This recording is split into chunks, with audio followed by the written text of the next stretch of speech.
Hello and welcome back to Prism & Company. My name is Colin and on the docket today, we're back with another video. I released the Pippies a few weeks ago. That one was cooking in the tank for like over a year. Not important. Over a year? It doesn't matter. Anyway, we're back. But really on the docket today is the Wild Unknown Alchemy deck. Full disclosure, I am probably going to say Wild Unknown archetypes throughout this video. They're both Wild Unknowns. They're both A's. Forgive me in advance. If you are not familiar with Miss Kim Kranz, who I lovingly call Kim Crunch, she is the maker of the Wild Unknown series of products, but everybody's heard of Kim Kranz. Like, talk about one of the most prolific tarot personalities in the tarot sphere right now. Newest deck, Wild Unknown Archetypes, nope, Wild Unknown Alchemy is hexagonal, which is super rad. This box, look at these edges, so cool. And honestly, I have fallen in love with this deck just like I fell in love with the Wild Unknown Archetypes. If you haven't seen it on the channel before, I have a whole 6-part series where I compare every card in the archetypes to every card in the tarot. I match them all up 1-to-1 and decide what is the best match for each card. Now, the Alchemy only has 71 cards, so that exercise is not going to work. However, there are 2 suits in the Alchemy deck that have 22 cards apiece. And whenever I hear that number, a little alarm bell goes off because I think the 22 Major Arcana, of course. So I will be working with those 2 suits over 2 different videos, matching up the Alchemy to the Tarot. Now, we are going to receive some assistance from the Keymaster Tarot. If you're not familiar with it, oh man, you're in for a treat. It is so cool. It kind of like combines tarot and playing cards, but we're really just looking at the majors, and I picked them because they're stunning and they feel kind of like alchemical in a way. Anyway, I think we're rambling. Let's get things started and I'll kind of break down exactly what I'm doing. Cue the intro.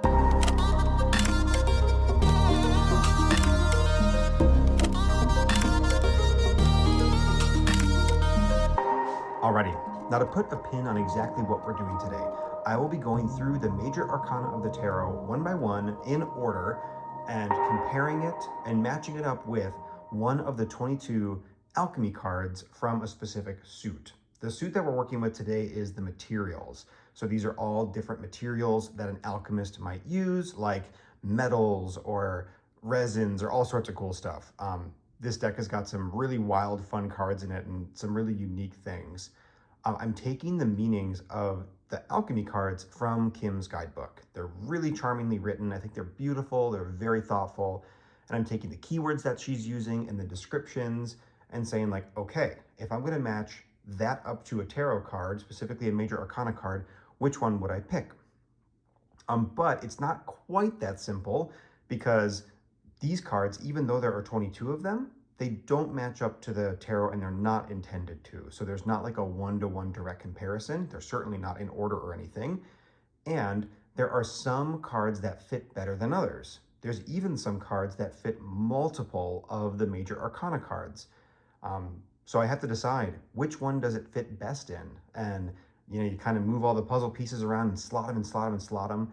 It's a fun exercise to do something like this if you've never tried it. If you happen to have the Alchemy deck, I recommend doing this too, because at first you're like, oh, this is easy. I'm gonna plug in lead and glass and sulfur and all these things. And you're like, oh, easy, easy, easy. And you get down to the final 5 and you're like, oh no, nothing fits. So now you have to start making very, interesting choices of like, where do you put a card and which way do you go?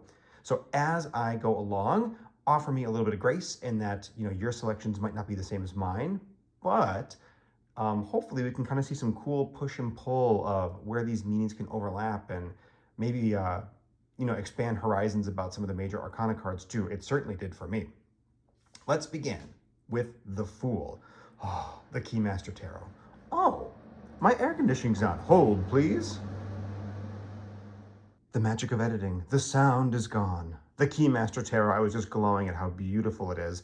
It's full of geometry and gold, but we're not going to focus too much on that. It's more just here to kind of represent our tarot cards. Our first card up is Virgin's Milk. Remember, these are the ingredients or the materials in the Wild Unknown Alchemy deck. So Virgin's Milk, some of our keywords here are innocence, naivete, purity. In the guidebook, Kim also talks about denial and how, you know, a pure innocent thing is sometimes just like unaware or unable to grasp a concept. It feels very Fool to me. There was lots of them, lots of these, I should say, that fit the Fool card, but this one really tapped into that like zero-ness of the Fool, the beginning, the very kind of like surface level Rita the Fool that everybody knows. And based on where other cards fit, it just seemed right. Interestingly, there's kind of a Fool aspect happening in the image over here as well. We have this star and this drip falling into a flower. It's almost like, you know, the Fool falling off the edge of a cliff. This drop is sort of falling through the cosmos and onto this flower and onto some whole new journey. Very interesting. Next up, we have the Magician. And with the Magician, I paired Breath or Pneuma. These are the Latin names, I want to say. I'm probably going to pronounce them all wrong, so forgive me, but I'm going to try each time because they're really cool and fun. And can we just pause for a second and talk about how beautiful these images are? Now, I am a big fan of Kim's work, and I think that there was a lot of space to improve in the archetypes, but I thought overall it was a really gorgeous, lovely deck. She has taken that style and just like turned it up to 11, tightened all the knobs, and you can really tell she's coming into her own as like, I mean, she's always been a fantastic artist, but just understanding how to work with these materials in the context of cards. Like sometimes it's just hard to fit all those things together. She started, from what I understand in her book, as like a sculpture artist and a painter, and now she does these very small compositions. I mean, it's really different stuff. So it's very impressive, and I'm really happy with the whole deck all the way through with all the images. There's not really any that I find weak. I mean, of all of them, like Virgin's Milk, the one we saw, was maybe one where I'm like, it's not blowing me away, but it's still beautiful. And most of them are like Breath, where it's like, whoa, it's like this crazy aqua disco ball of delight. I digress. The Magician and Breath. Some of our keywords for Breath from Miss Kim Crunch: inspiration, presence, and life force. She also talks about how this is animating the alchemist. It's literally the thing that provides us life. It's our breath. Meditation and also pausing. So kind of taking some time and reflecting. The Magician, you can, you know, talk a lot about like will and your intentions and things going out into the world. And I think Breath is a very intentional thing. It's also very automatic, but the idea of like taking a deep breath or pausing or breathing before you act, I think that there's a lot of cool correlation there. And the fact that she called this out as like the alchemist's most powerful tool, I think the Magician would wield the most powerful tool in the arsenal. Can I just say how nice it is to be back? It feels good to make a video again. And I feel like when I first started, I'm like stumbling over my words. I don't have my thoughts quite cemented as much as I would hope to, but it feels fun to kind of stumble my way through a little bit and just get something onto film. But it's nice to be back. It's fun to talk through these things. And honestly, it's kind of fun to look at a deck like this in a weird context like this, comparing it to tarot, because it helps me build more associations with the new cards and, you know, get more of a grip on it. When you see something like fog, you don't always know, like, what does that mean? The image looks very foggy, but it's ultimately kind of unclear. But we are pairing that up with the High Priestess. So for me, this is not only a fun exercise to cement some of these meanings in my own head, but it just feels great to be back and sharing them with y'all as well. Fog. Some of our keywords from Miss Kim Kranz are disorientation, a funk, a lull. And just from that doesn't read super High Priestess, except for maybe disorientation. But reading through more of the guidebook, she talks about how fog can be cooling, how it can be a balm, how it can almost lull you into a false sense of security, how it can be mysterious and things can disappear into fog. And I was like, okay, that feels like High Priestess to me.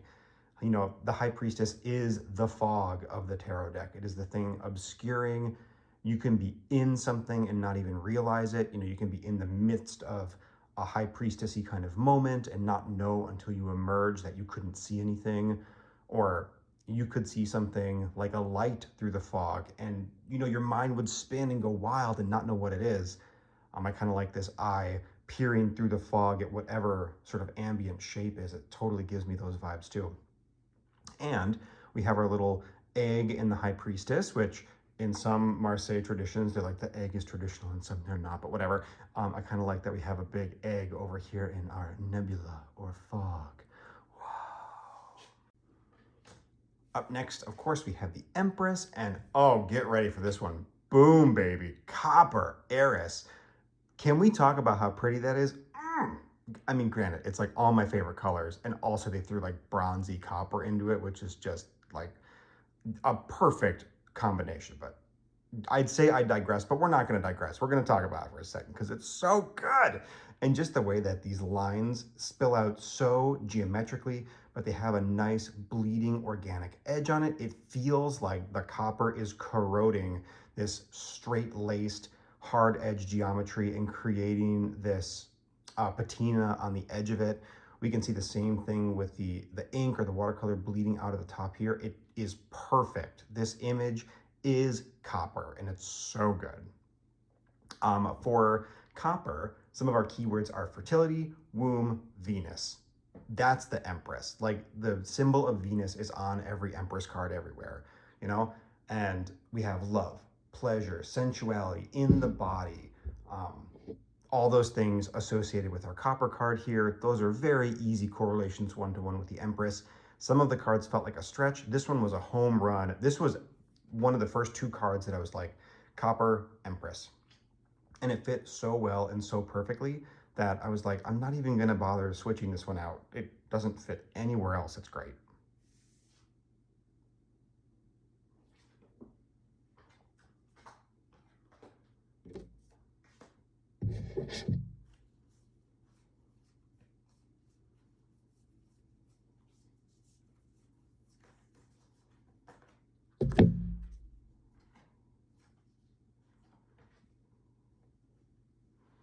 The Emperor and Iron. This is another card that immediately was like, oh, this is one that's going to fit together really nicely.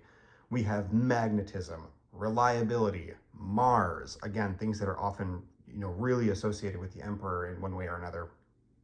Also, the ideas of withstanding pressure, being strong, being assertive. We see red, a color that you typically see on Emperor cards all the time. We have some lightning. We have a square. The Emperor here, we can see another square. It's very geometric. It's locked down. It's literally the number 4. I think this card also could lend itself nicely to like the Tower with some of the like the Mars attributes or the lightning coming in. It feels very like fiery and destructive in some way, but the idea of it being metal, like the strong foundation solid thing, and the fact that it was a square, I was like, oh yeah, this is gonna fit in very nicely. My husband is in the next room over. By the way, I got married, my husband. And I was asking him about some of the planetary relationships to the majors. He is far and away better at planets, astrological associations, than those things. So as I'm sitting here talking, I'm like, oh, I should absolutely check myself before I wreck myself on some of these. And he called out again the Venus copper connection with the Empress, and just like how perfect of a material that is just a slot in. So thank you again. Up next, we have the Hierophant, and we have Wise Salt. First off, this Hierophant card with the pyramid and the eye and the constellations, oh, it looks very good. Wise Salt, we have wisdom, grit, not perversion, different word, preservation. I don't know why, even typing that word out, I couldn't separate the two in my mind. Obviously, as words I could, but like, they're just so close in English. The idea of like slowly building up grit, like salt washing over something seaside. It just slowly gets covered with salt. You slowly accumulate knowledge and wisdom, and that feels very much the Hierophant. And wise is literally even in the word. We have Sol Sepenti here. We're gonna get a lot of different accents, I think, for the Latin, so buckle up for that. It's gonna be great. Huh. The Lovers. I'm like, what card is next? I could have just flipped it over, but here we are. The Lovers I have with Quicksilver or Mercury. She called it Quicksilver in this deck because there's another card called Mercury. She specifically calls out all the planets, and Quicksilver is just a different name to call it something different in the deck, but also apparently it was called Quicksilver, or might still be called Quicksilver, just as a material, which I think is pretty cool. Some of our keywords here: slippery, mobile, Mercury, between worlds, secrecy, liminal, threshold, and the idea of the lovers being, kind of the separation of two things interacting, or being between two things, or making a choice. All of that, there's this kind of back and forth, this liminality to it. If you know me and how I read tarot, like the lovers to me is about two things that are the same, but like how can you make them as different as possible? And to me, that's totally Quicksilver. It is both liquid and a metal, like, and a solid. So it's these two weird things that shouldn't be together that are together. And I think that's pretty neat. Riding in on the chariot, we have sulfurous sulfur. And it's beautiful again. And we even have some kind of chariot-y vibes. It could be a wheel that we're looking at, or maybe the front emblem of a chariot coming at us. We have a horizon line, which is very often seen in chariot cards because it's like a vehicle traveling. People really want to ground it on the earth. So we see, the path that the chariot is traveling along. And you could even see the symbol of sulfur here as an arrow, like it's moving. Or you could see these lines, which for sulfur are kind of talking about evaporation, or like ejecting into the air, as maybe like motion lines as this thing charging towards us. I think there's some cool visual parallels happening as well. For sulfur, we have evaporation, up and out, both and, as some of our keywords. Other ones are soul, gross, containing beauty, or kind of like the darker parts of life containing beautiful things. This was one of those that, you had to kind of find some that fit in the end. But the idea of this material that is evaporating or going up and out, the chariot to me in many ways feels like it's this kind of like sacred journey across the desert. I use that analogy all the time.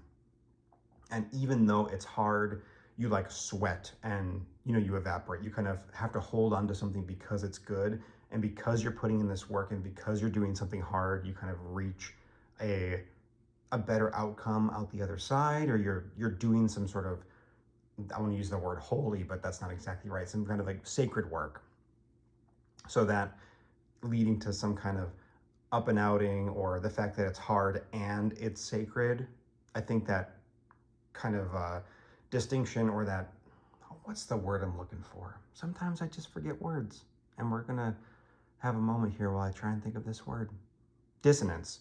That dissonance, I think, is often felt in the chariot for me too, because this is another card that some people read as like speed and moving, and I often feel it's like very slow and grindy. So even in the speedometer of this card to me is very dissonant in some ways. And I like the visual elements as well. Oh, here we go. This is how we're taking this one up. Oh, it's fancy. Oh, she fancy. I can't believe we're only on number 8, Justice. I always go into these things being like, I won't have that much to say. We'll just talk about it. I'm a chatty person, as it turns out, and I love talking. For Justice, we have density, weight, Saturn. In the context of the book, she also talks about grounding, sobering, rules, structure being fixed. And I think rules and structure for sure could be Justice. This one actually almost got onto the Emperor as well. I can really see some grounding, structured elements to the Emperor, but I like the idea that, lead is really unmovable. It's very, literally black and white here. We can see this mirroring this image of the scales and showing that kind of duality, or the good and the bad, if you will, and then kind of the gray area in between. I honestly picked this deck just because I thought it was beautiful and it was sort of on my mind. It's got a lot of beautiful synergy with the images from the alchemy too. It's really, really neat. Lead plumbum. Plumbum? Okay, that's fun. That's my favorite one so far with Justice. The Hermit, and what a beautiful hermit indeed. My goodness gracious. Like, the whole of the Keymaster is really gorgeous, but as the majors go on, I think they get stronger and stronger. So we're about to see some insanely beautiful artwork. Hold on your butts. with speculum or glass. Some of our keywords for speculum, we have transparency, focus, seeing. Also the idea of being veiled or clarity or focus. The idea that the hermit is kind of, putting a lens on something or analyzing something, or maybe even looking in.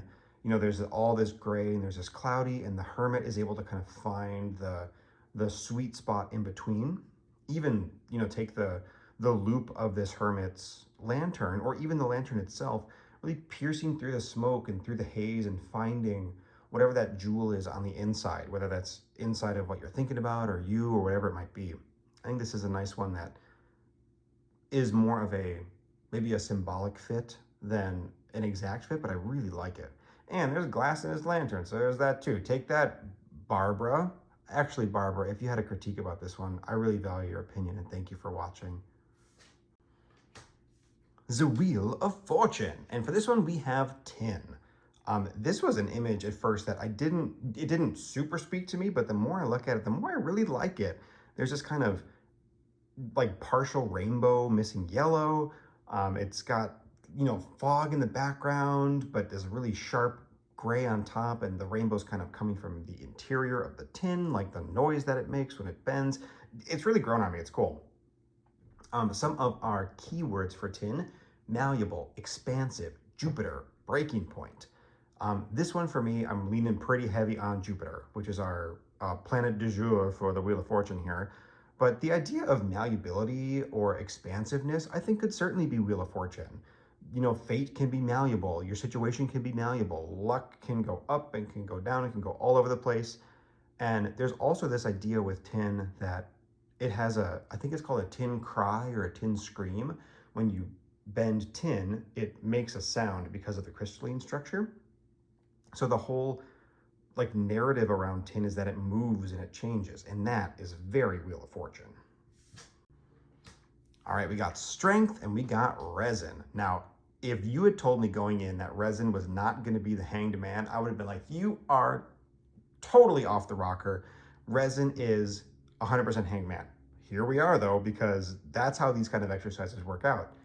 Our keywords for resin are holding, adhering, surrounding, capturing, time and place, preservation. The reason it ended up at strength is that there was better ones for the Hanged Man, and things kind of had to, slot into where they are. But I like this idea of holding, adhering, surrounding.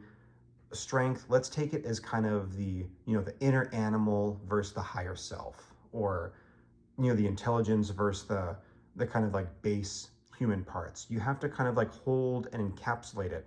We literally have our figure holding a lion back and kind of keeping it in and not letting it run rampant, or, encapsulating that animal spirit and letting it out, letting it be strong. Capturing, I think, certainly works, like you're capturing an animal in some way. And time and place, maybe that doesn't fit as much, but I kind of like it. I also think this looks a little bit lion maney over here, just on the image itself, and it feels very kind of red and fiery, and we have an often kind of fiery card with strength, and just that there's a big cat on it. In this particular image, we have the literal exact colors of dark red and kind of umbery orange. So this particular example is working out pretty nicely, thank you. Next up, we have the Hanged Man and vinegar. Now, I have to eat a little bit of crow here, or eat my words. I think resin actually does sit better in my brain with the Hanged Man, but I'm remembering now that cards, this is the way that it felt best for the Hanged Man and strength to work, even though, on the surface, resin maybe would have fit better here. But for the Hanged Man, we have vinegar, acidity, distillation, memory, overtake, overwhelm, fermentation. I think it's a really interesting way to look at the Hanged Man, or at least it made me look at the Hanged Man in a different way. I'm kind of imagining somebody suspended in vinegar, and metaphorically, and their idea of what they are, or their self, just kind of being eaten away at, or maybe an idea that needs to percolate for a while, going down to vinegar and fermenting and becoming more intense or more, put together. The idea of memory as well, I think, is kind of cool because, if you're constantly like doing acting, it's very easy to get caught up in the moment and like the new experience and the new thing. But with memory, you kind of have to pause and take a look back. It almost makes you think of like worry, where, I'm a very worrisome person. And when I get really worried, I often get kind of frozen in place because of fear and all these other factors. And I'm looking to the past. A lot of times you're worrying about something you said or something you did, or what are the ramifications of something from the past, and that kind of eats away at you. It's acidic like vinegar is. And definitely some visual similarities with the cross on vinegar and the cross on the hanged man. I mean, that's such a common one. And just this idea of like things being eaten away. Not what I would have expected going into this project, but one that really made me think about the hangman in a fun way. It was cool. Next up is death. Oh, come on. Look at that death card. Are you looking at it? I don't even know if you're looking at it. It's beautiful. We have oil of vitriol, oleum vitrioli. Kind of similar in many ways to vinegar. Some of our keywords here, we have acidity, again, resentment, purification, thrashing, change for growth. This is the universal solvent in alchemy, and it like will dissolve anything. And the idea that death is kind of the universal solvent. It will destroy anything, everything, and all of us eventually.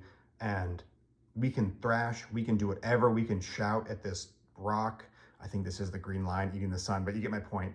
But death slowly and efficiently will come for us and dissolve us all and, get us back into the great ether, where vinegar, I felt like, was a bit of a sideways fit for the hanged man. I feel like oil of vitriol is dead on for death, at least the way that I see it.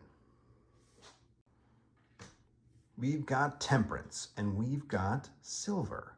I've always thought this was an interesting depiction of temperance because it's so dominated by warm colors. And often in a temperance card, you'll see really bright warm tones, but also with cool tones like blues or greens or purples. And this is just very one note. It's kind of cool. But with silver here, typically a lunar metal, but here we have it with this because there's a much better moon one, in my opinion anyway. We have lunar, reflective, chrome, requiring polishing. And for temperance, I like that idea that you have to kind of, slowly work something back and forth. Like you have to work the polishing cloth over the silver to get it to do what you want to do. It is reflective, tempering something can be, you're like making it stronger and making it better, but you have to work very much with the material. You're taking the material and kind of removing impurities and kind of condensing it and refining it in some way. So you're taking this thing and really having to kind of like reflect on it or look at it. And I think that's certainly the requires polishing aspect of it as well. Lunar, not so much, but I think it is a nice another sideways little card to fit in with temperance.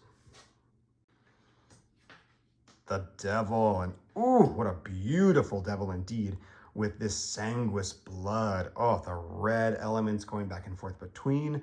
I kind of like how we have this fiery interior between the hands and this dark black onyx crystal here. So cool. For blood, we have the pulse, physicality, the body, vital, mammalian. And that feels very devil to me. The idea that we are humans, that we are like in our bodies, we're animals. There's something very primal about that in some ways, and it feels very blood. And if you want to take more of like a wicked look at the devil, which I barely ever do, but I guess you could, the idea of blood like tearing at flesh or bleeding or something, that could be very devilly too, at least on the surface. But the real keyword that got me was mammalian. I was like, oh, just like so raw human. And the devil feels so raw human to me. I've started working a desk job since between the last time I made a video and now, and I'm just like, I work so much by myself with headphones in. I'm not used to talking this much. My throat's getting dry. We have the tower. My throat's having a tower moment. I paired it up with Stebus or antimony. This is the gray wolf of alchemy.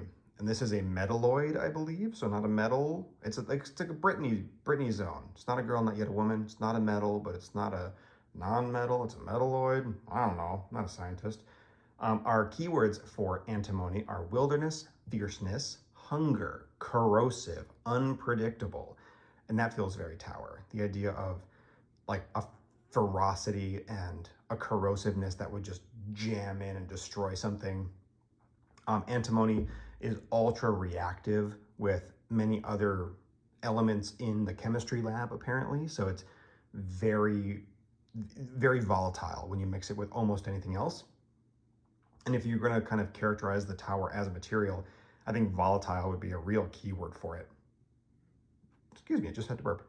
And can we just talk about how beautiful this is too? The silhouette of the white wolf, or the gray wolf, I suppose. These beautiful blues and kind of the shine coming down, like another little lovely visual cue of the blue in the background of the tower. And then we have the shine of the lightning bolt kind of coming down into it. Oh, chef's kiss. The star and sugar. For sugar, we've got the keywords sacred sweetness, pleasure, attraction, tenderness, and simple pleasures. I think there's an element of the star that feels very zen and at ease and peaceful. I think simple pleasure really kind of stood out to me on this one too, or the idea of sacred sweetness, that, you know, a little bit can kind of go a long way. Like the star, you only get a little dose of. It's not like the sun that's blasting you. The star glimmers in the night. And even sugar in this image looks very much like stars on a black, you know, void of night. And we have maybe an exploding nebula or galaxy or something in the center here. Really cool. I just have to take a second for us to look at this moon card, because the moon is my favorite major in general, and this is one of my favorite moon cards. It's so good. Did this win a Pippi? No, I don't think so, but it was nominated. Oh, it was nominated. Was it nominated? If it wasn't, it should have been. I don't remember now. Going in, I was like, the moon, silver, easy, done. This is silver and the sun is gold, easy. And then I'm like, oh shoot, it's definitely sap of the moon plant. As soon as I started reading it, we have Succus lunari. Lunari, it's got Luna right in there. Some of our keywords for sap of the moon plant are nocturnal, sacred unconsciousness, dreams, surfacing from the depths. That's the moon card right there. Like, it's got dreams in there. It's got bubbling up from the unconscious. It talks about how this card is like, it lives in that mysterious liminal zone of unconscious thought that is, you know, wise and, you know, has all this wisdom, but you can't access it. You have to kind of dive into it and just let yourself be absorbed by it.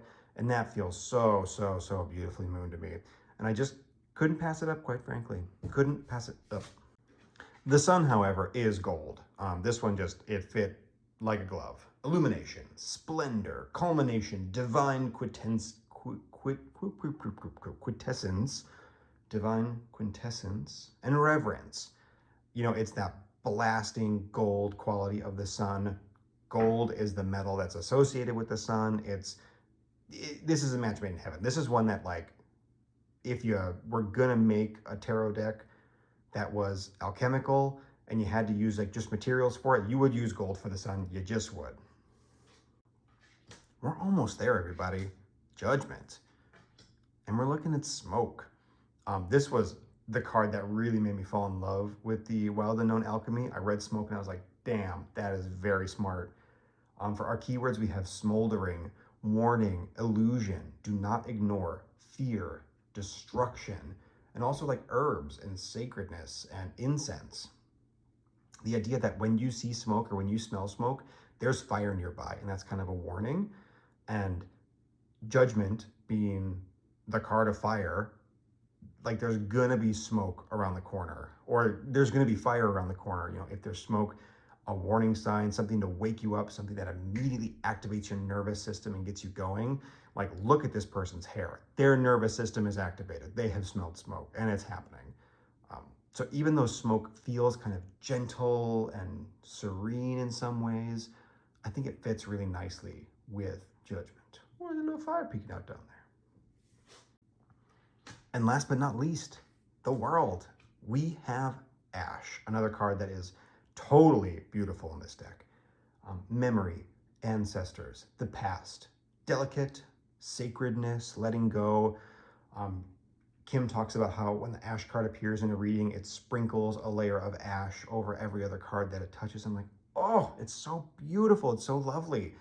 In the world, we have our history, we have our ancestry. You know, everything that has come before us sits kind of like ash sprinkled over everything that we are now, even if we don't always look at it.